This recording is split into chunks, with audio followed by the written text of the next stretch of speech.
Hello friends, आप लोग कैसे हैं। हमें आशा है कि आप लोग अच्छे होंगे और आप लोगों का तैयारी बेहतर चलता होगा।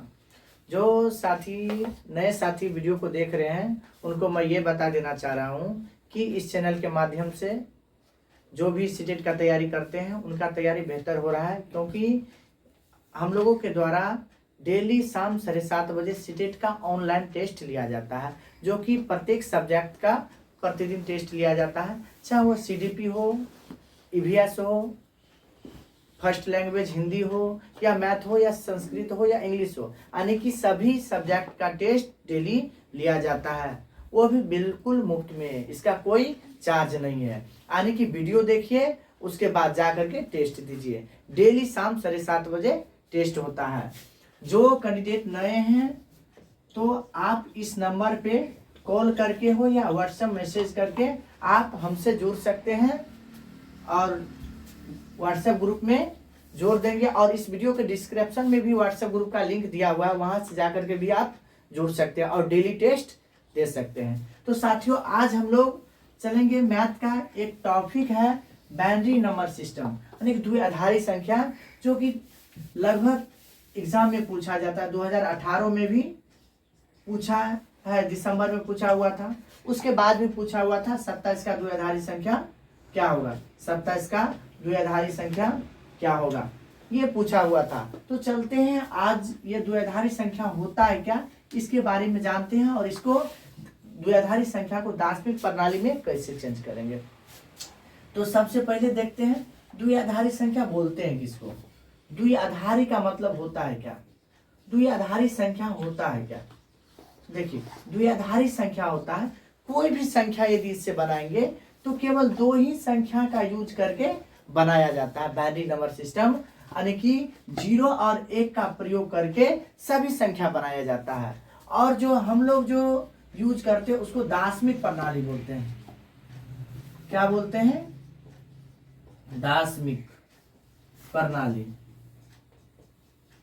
जिसमें कि क्या क्या चीज का 10 संख्या अंक है, 1 0 1 2 3 4 5 6 7 8 9, ये जो है 10 संख्या है, इसका यूज यदि करते हैं 10 है, इसलिए इसको दार्शनिक प्रणाली के अंतर्गत लिया जाता है। और इसमें दो ही संख्या का यूज किया जाता है, इसलिए इसको द्विआधारी संख्या बोला जाता है। तो अब चलते हैं द्विआधारी संख्या से दार्शनिक प्रणाली या दार्शनिक प्रणाली से द्विआधारी संख्या में कैसे चेंज करेंगे। जैसे कि मान लीजिए 21 है, ये तो दार्शनिक प्रणाली है, यानी कि इसका बेस में क्या है 10 है, इसको हमको चेंज करना है किसमें, तो हमको द्विआधारी संख्या में चेंज करना है। तो कैसे चेंज करेंगे, तो इसका हम ट्रिक भी बताएंगे और लॉन्ग प्रोसेस से भी बताएंगे। तो देखिए, सबसे पहले लॉन्ग देखते हैं। ये 21 है, 21 में कितना संख्या था, 0 और 1, क्या संख्या है, 2 संख्या, कितना संख्या है 2 है, इसलिए 2 से हम भाग देते जाएंगे। इस साइड में हम शेषफल लिखेंगे, क्या लिखेंगे, शेषफल लिखेंगे। ये साइड में जो भी होगा शेषफल लिखेंगे, इसके नीचे शेषफल इस साइड में लिखेंगे और ये बीच वाला जो होगा उसमें भागफल लिखेंगे। तो देखिए, 2 से यदि 21 में भाग देते हैं तो भागफल क्या होगा, 10 दूनी 20, 1 21। फिर 2 से ही भाग देंगे तो 5 दूनी 10, शेषफल 0। फिर 2 से 5 में भाग देते हैं, 2 दूनी 4, 1 5 हो जाता है। फिर 2 से भाग देते हैं, 2 एकम 2, शेष 0। आप देखिए, इसके बाद नीचे से ऊपर की ओर लिख लेंगे, यानी कि 1 0 1 0 1, यानी कि ये क्या हो गया, द्विआधारी संख्या हो गया। यानी कि 21 का द्विआधारी संख्या क्या होता है साथियों, 1 0 1 0 1, 1 0 1 0 1, ये आपका द्विआधारी संख्या होता है। अब देखिए, इसका यदि हम ट्रिक पर चलते हैं तो कैसे बनाते हैं। देखिए, ट्रिक पर जाने के लिए सिंपल है कि हल्का चीज आप ध्यान में रखेंगे। ध्यान में क्या रखेंगे, देखिए ध्यान में रखना है कि सभी संख्या को मल्टीप्लाई करते जाएंगे, किसका, दोगुना करते जाएंगे। जैसे, और लिखने का जो तरीका होता है राइट से लेफ्ट की ओर लिखेंगे। जैसे 1 का दुगुना क्या होगा, 2, 2 का दुगुना 4, 4 का दुगुना 8, 8 का दुगुना 16, 16 का दुगुना 32, 32 का दुगुना 64, ये लिख लिए। वो भी उल्टा लिखेंगे, राइट से लेफ्ट की ओर लिखेंगे, राइट से लेफ्ट की ओर लिखेंगे। इन्हें क्या आप लिख लीजिए 1 2 ऐसे करके उल्टा लिखेगा तो फिर आपका ट्रिक काम नहीं करेगा, इसलिए राइट से लेफ्ट की ओर लिखेंगे। तो देखिए, और ये हमको 21 है, ये आपको किसका निकालना है? 21 का निकालना है। किसका निकालना है? 21 का। मान लीजिए 21 का यदि हम निकालते हैं द्विआधारी प्रणाली, द्विआधारी संख्या, तो क्या होगा? ये संख्या जो लिखे हैं, कौन कौन संख्या का यूज करके, किसका किसका प्रयोग करके, यानी कि जोड़ के रूप में यदि प्रयोग करेंगे तो 21 पूरना चाहिए। यानी किस किस संख्या को जोड़ेंगे कि 21 होगा, किस किस संख्या को जोड़ेंगे कि 21 होगा। तो आप जोड़िए, देखिए जोड़ लेते हैं तो एक, देखिए 16 4 20 1 21, 16 4 20 1 21। और जिस संख्या का यूज किए हैं, जिसका जिसका हम प्रयोग किए हैं, उसके नीचे में 1 देंगे और उसके बीच में जितना भी संख्या आएगा उसके बीच में साथियों क्या दे देंगे? 0। यानी कि द्विआधारी में कन्वर्ट हो गया 1 0 1 0 1। देखिए इससे पहले हम विस्तार से बनाए थे तो इतना ही आया था, सेम आया था। तो ये क्या हो गया? आपका ट्रिक हो गया। फिर देखिए दूसरा यदि क्वेश्चन को हम ले लेते हैं, मान लीजिए 27 है, 27 का निकालना है, 27 का निकालना है तो फिर क्या लेंगे? 27 का देखिए निकालेंगे, कौन कौन संख्या को जोड़ेंगे कि 27 होगा। देखिए ये 32 है, इधर तो हमको जाना ही नहीं क्योंकि 27 है, 27 तो इसके इर्द गिर्द में होगा। तो देखिए यदि 16 4 20 करते हैं 28 हो जाता, ये तो होगा नहीं। तो कौन कौन संख्या लेंगे साथियों? आप जोड़ लीजिए। यदि देखिए ले लेते हैं 16 8, 16 8 लेते हैं तो कितना होता है?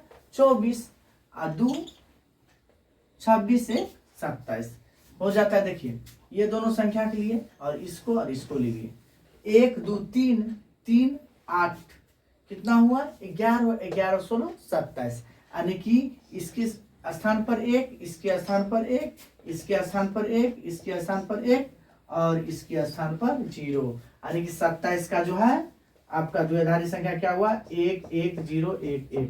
ये आपका हो गया द्विआधारी संख्या। तो समझ गए, यदि आपको ये दिया हुआ रहेगा, द्विआधारी संख्या दिया हुआ रहेगा, क्या रहेगा? द्विआधारी संख्या दिया हुआ रहेगा और कहेगा कि दार्शनिक प्रणाली में चेंज करने के लिए तब क्या करेंगे। तो देखिए साथियों सिंपल है, कुछ नहीं है। जैसे कि अभी देखिए 27 का ये हुआ था, ये द्विआधारी संख्या था, इसको हम दार्शनिक प्रणाली में मान लीजिए चेंज करना है तो क्या करना? ट्रिक बेसिस से आप भी बना सकते हैं और वैसे भी बना सकते हैं। तो सबसे पहले हम लॉन्ग प्रोसेस से चलते हैं। देखिए लॉन्ग प्रोसेस से जाएंगे तो ये है, सबसे पहले यहाँ क्या दिया हुआ? 1 गुने बेस में जो रहेगा उसको लिखते हैं। यानी द्विआधारी संख्या तो बेस में क्या 2 है तो 2 लिखेंगे। और इस संख्या के बाद कितना संख्या है, कितना अंक है? तो देखिए 4 अंक है। कितना है? 4 अंक। इस पर पावर क्या देंगे? 4 देंगे। उसके तुरंत बाद कौन सी संख्या, जो संख्या रहेगा वो लिखेंगे। 1 है तो 1 लिखेंगे। फिर बेस में क्या है? 4 है तो सॉरी 2 है तो 2 देंगे। उसके बाद कितना अंक है? 3 है तो इस पर पावर 3 देंगे। प्लस 0 है गुने 2 पर पावर 2 प्लस देखिए 1 है, उसके बेस में 2 है, सभी का 2 ही हो जाएगा। उसके बाद 1 होगा क्योंकि इस 1 के बाद एक ही संख्या, फिर 1 गुने 2 पर पावर 0 हो गया। अब इसको सोल्यूशन करेंगे। इसको यदि हम सोल्यूशन करते हैं तो 2 पर पावर 4 है तो 2 पर पावर यदि 4 है तो इसको 4 बार गुना में लिखेंगे। तो देखिए 4 बार यदि हम लिखते हैं तो क्या होगा? 2 दूनी 4 दूनी 8 दूनी 16, 16 को 1 से गुना करेंगे 16 प्लस 3 बार गुना करते हैं तो देखिए कितना होता है? 2 दूनी 4 दूनी 8 होता है। 8 को 1 से गुना करेंगे तो 8 ही होगा। 2 दूनी 4, लेकिन 4 को 0 से गुना करेंगे तो क्या हो जाएगा? 0 होगा। 2 को 1 से गुना करेंगे तो 2 ही होगा। प्लस किसी भी संख्या पर यदि पावर 0 रहता है तो उसका मान क्या होता है साथियों? 1 होता है। चाहे वह संख्या कितना बड़ा क्यों न हो, लाखों क्यों न हो, करोड़ों क्यों न हो, चाहे 0 ही क्यों न हो, 0 पर भी पावर यदि 0 रहता है उसका मान 1 होगा। तो यानी कि 2 पर पावर 0 है तो इसका मान 1, 1 को 1 से गुना करेंगे 1 होगा। इसको जोड़िए, देखिए क्या होता है। इसको जोड़ने के बाद क्या प्राप्त होता है? 27 प्राप्त होता है। देखिए 1 2 3 3 8 11 11 16 27 आपको प्राप्त हो गया। अब देखिए यदि ये तो लॉन्ग बेसिस से बना लिए, लेकिन यदि ट्रिक बेसिस रहता तो हम क्या करते? तो वही अपनाते, दुगुना वाला करते, क्या करते, राइट से लेफ्ट को लिखते, एक, एक का दुगुना दो, दो का दुगुना चार, चार का दुगुना आठ, आठ का दुगुना 16, 16 का दुगुना 32, 32 का दुगुना 64, ऐसे करके जितना बड़ी अंक रहता, जितना बड़ा संख्या रहता उतना लिखते जाते हैं। अब इसमें देखेंगे कि देखिए सबसे पहले ये था, तो इधर राइट सजाते आते, पहले एक था तो यहाँ पे एक देते, फिर एक था तो यहाँ पे एक देते, फिर जीरो था तो यहाँ पे जीरो देते, फिर एक था तो एक देते, फिर एक था तो एक देते। आप देखिए कौन कौन संख्या के सामने एक है, देखिए इस संख्या के सामने एक है, इस अंक के सामने एक है, यहाँ पे है, यहाँ पे, जहां जहां एक आया उस सबको क्या करेंगे, ऐड करेंगे, क्या करेंगे, ऐड करेंगे, ऐड यानी कि जोड़ करेंगे। तो 16 प्लस 8 प्लस 2 प्लस 1, देखिए यहाँ पे क्या था, 16 प्लस 8 प्लस 2 प्लस 1, वही आया यानी कि 27। तो आप समझ गए होंगे कि द्विआधारी संख्या कैसे निकालना होता है, यानी कि द्विआधारी संख्या से दशमिक प्रणाली कैसे निकलता है, या दशमिक प्रणाली से द्विआधारी संख्या कैसे निकालते हैं। तो साथियों यदि आपको यह अच्छा लगता हो तो चैनल को सब्सक्राइब कर ले और दोस्तों में भी शेयर कर दे, ताकि उनको उनका भी तैयारी बेहतर हो पाए और वह भी एक शिक्षक बन जाए। तो साथियों फिर चलते हैं, मिलते हैं नेक्स्ट वीडियो के साथ, तब तक के लिए जय हिंद।